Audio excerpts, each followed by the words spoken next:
औरंगजेबाच्या सुरतमधील खजिना काय? कुबेराची श्रीमंती सुद्धा छत्रपती शिवरायांच्या पुढे काडी मोल होती.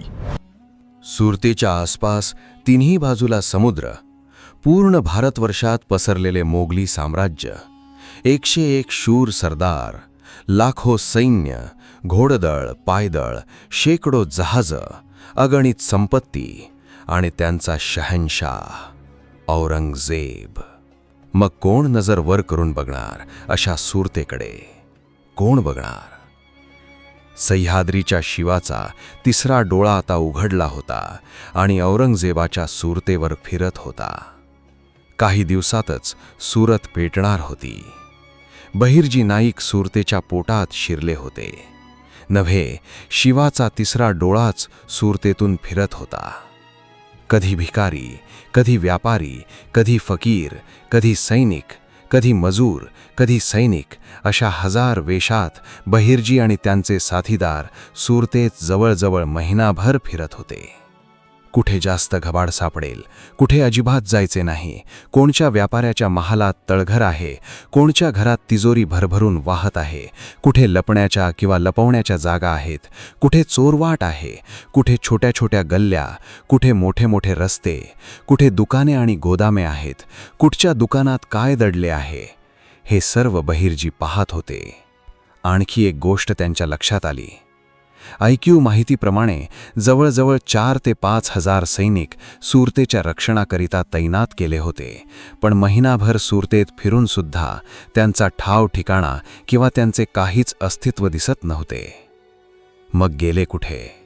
त्याचे उत्तरही लगेच मिळाले. बहिर्जींच्या साथीदारांनी खुद्द सुभेदाराच्या महालात जाऊन माहिती काढली होती. 4 ते 5 हजार सैनिक फक्त नावालाच होते. प्रत्यक्षात सैनिक होते 1 ते 2 हजार. 5 हजार सैनिक दाखवून सुभेदार इनायत खान त्यांचा पैसा लाटत होता. बहिर्जी मनातल्या मनात खुश झाले. तिथे लढाई करायला सुद्धा सैन्य नव्हते. सगळी तयारी झाली होती. आता एक शेवटचा डाव टाकायचा बाकी होता. एके दिवशी बहिर्जींनी त्यांच्या साथीदारांना वेशीबाहेर जंगलात भेटायला सांगितले आणि एक डाव रंगला. पूर्ण सुरत शहर झोपले होते आणि अचानक घोड्याच्या टापांचा आवाज ऐकू यायला लागला आणि त्या पाठोपाठ हर हर महादेवच्या घोषणा. औरंगजेबच्या सुरतमधील लोकांना कोणाला काय होतंय ते कळेच ना. असा कसा शिवाजी महाराज आला इतक्या लांब? भूतविद्या अवगत आहे काय त्याला? बहिर्जींचे साथीदारांनी काम चोख बजावले होते. सुरतेत गडबड चालू झाली. काळोख्या रात्री दिवस झाला. जो तो व्यापारी बैलगाड्या भरून आपला खजिना सुरतेच्या बाहेर काढला आणि भरूच शहराच्या दिशेने पळायला लागले. बहिर्जी गुपचूप त्यांच्यावर लक्ष ठेवून होते. अर्धातून सुरतेचा खजिना आता भरूच शहरात आला होता. कोणी पहारेकरी नाही, किल्ला नाही, सैन्य नाही. बस न लढता असा खजिना मिळाला तर काय भांडायची गरज होती. बहिर्जींनी तिथे आपले हेर पेरून ठेवले. ही अशी गंमत बहिर्जींनी पुढच्या महिन्याभरात अजून 2-3दा करून पाहिली. कुठे खजिना जातो, कुठच्या रस्त्यानं जातो, सगळे पाहून ठेवले. शिवाजी महाराज आला, हा शिवाजी महाराज आला. ऐकून सुरतमधील व्यापारी पण निवांत झाले होते. तत्यांनी समजून चुकले होते, कोणीतरी आपली गंमत करतंय. पण खरी गंमत तर बहिर्जी आणि राजे करणार होते. सुरत खरोखरीच लुटली जाणार होती. हर हर महादेवच्या घोषणा खरोखरीच होणार होत्या. सगळी वित्तंबात माहिती काढून बहिर्जी आणि त्यांचे काही साथीदार राजगडाकडे दौडत सुटले होते. भिवजी आणि जिवाजी राजांच्या स्वागतासाठी पाठीच थांबले होते. थोड्याच दिवसात सुरत बेसुरत होणार होती. दख्खनचे वादळ धडकणार होते.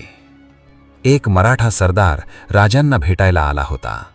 स्वराज्याच्या सेवेसाठी स्वतःला हजीर करण्याचा मनसूबा होता. काही छोटे मोठे नजराणे आणले होते. योग्य ती चाचपणी केल्यानंतर त्याला राजांसमोर उभे करण्यात आले. त्याने स्वतःचा मनसूबा पूर्ण राजसभेसमोर सांगितला आणि निघता निघता राजांनी आपल्या मुलीच्या लग्नाचं आमंत्रण दिलं. त्यातील मजकूर काहीसा असा होता: नवरी मुलगी दागदागिने परिधान करून आणि नटून थटून तयार आहे. राजे तुमच्या आशीर्वादाची शुभकार्य सुरळीत पाडण्यासाठी गरज आहे. सर्व काही आलबेल आहे. वन्हाडी आणि वाजत्री यांची योग्य ती सोय केलेली आहे. शिवाजी, राजे, लग्नाला चला, तुम्ही लग्नाला चला. तो मजकूर वाचून राजांच्या चेहऱ्यावर स्मितरेषा उमटली आणि राजांना कळून चुकले, तो मराठा सरदार दुसरा तिसरा कुणीच नसून आपला बहिर्जीच आहे. सरदारांनो, सुरतेवर स्वारी करायची आहे. 5 दिवसात तयारी पूर्ण झाली पाहिजे. उत्तम उत्तम 6000 घोडेस्वार आणि अजून जास्त 1 ते 2000 घोडे तयार झाले. पण दिवसा उजेडी निघणे धोकादायक होते. जवळच जसवंत सिंग कोंढाण्याला 10,000 सैन्यासह वेढा घालून बसला होता. तो जर सामोरा आला असता तर सर्व काही फसले असते. तेव्हा रोज 2000 सैनिक असे 3 दिवस बहिर्जींनी शोधलेल्या जंगलातल्या वाटेवरून जसवंत सिंग आणि त्याच्या सैन्याच्या नजरेपासून आणि वेढ्यापासून दूर एका गुप्त ठिकाणी थांबले होते. राजे स्वतः आणि काही निवडक साथीदार आणि बहिर्जी वेश बदलून 2000 घोड्यांसकट मुख्य रस्त्याने निघाले. कोणी विचारले असता ते सांगत, खुद्द औरंगजेबाला हा घोड्यांचा नजराणा पेश करण्यासाठी चाललो आहोत. मग कोण हो अडवणार त्यांना? कोणाला बादशाही मर्जीच्या विरुद्ध जाऊन घ्यायची हिंमत होती? 2 दिवसांनी राजे आणि 6000 घोडेस्वार एका ठिकाणी जमा झाले आणि तिथून ठरल्याप्रमाणे त्र्यंबकेश्वर मंदिराच्या दिशेने कूच केली. राजांनी आणि मावळ्यांनी दर्शन घेतले. सुगंधिम पुष्टिवर्धानम उर्वरुकमिव बंधानन मृत्योर्मुक्ष्यमामृतत. आणि निघता निघताच बहिर्जी आणि त्यांच्या साथीदारांनी एकच अफवा सोडून दिली. औरंगाबादवर चढाई करायला चालू आहोत.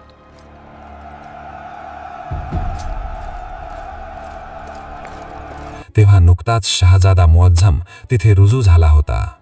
त्याला ही बातमी समजली, आपल्याला आता शौर्य दाखवायची मोठी संधी चालून आली आहे आणि सिंहासनावर हक्क दाखवायला संधी चालून येत होती. आणि मुअज्जमच्या आदेशानुसार सर्व सरदार आणि सैन्य औरंगाबादच्या वेशीवर जमा झाले राजांचे स्वागत करायला. पण राजे तिथे कुठे येणार होते? ते तर निघाले सुरतेला. सर्व मोकळा रस्ता मिळाला. जे काही मोगली ठाणी होती तिथे नाममात्र सैन्य होते. त्यांना तेच कारण सांगत होते, औरंगजेबाला मुजरा पेश करायला चाललो आहोत. इथे शहाजादा मुअज्जमला काही कळेनासं, हे मराठे येतायत का नाही? जागा सोडू शकत नाही. मराठे म्हणजे भूते, कुठूनही उगवतील.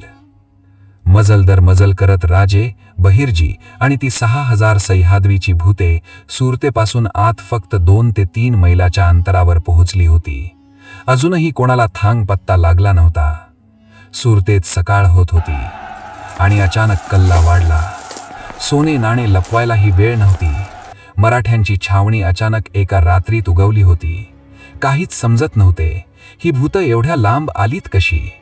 मोठमोठे व्यापारी घाबरून इनायत खानाच्या आश्रयाला आले होते. तेवढ्यात राजांचे खंडणीचे पत्र इनायत खानाला पोहोचते झाले. विरजी वोहरा, हाजी कासम, हाजी बेग आणि अब्दुल जाफर आपली नावे ऐकून रडायलाच लागले.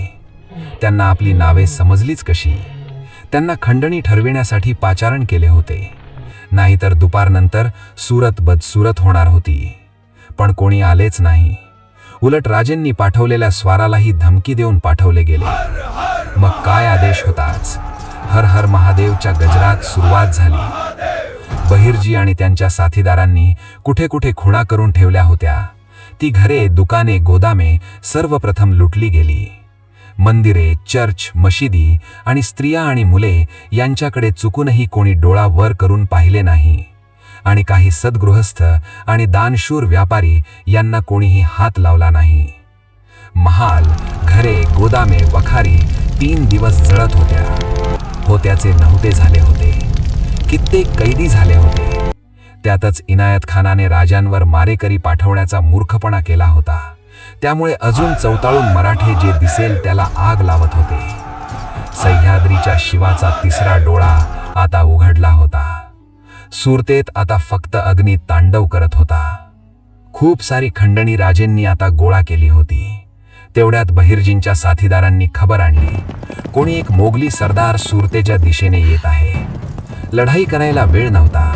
मग काय, जेवढे गोळा झाले होते तेवढे घेऊन राजे आणि बहिर्जी आणि ती भूते राजगडाच्या वाटेला लागले.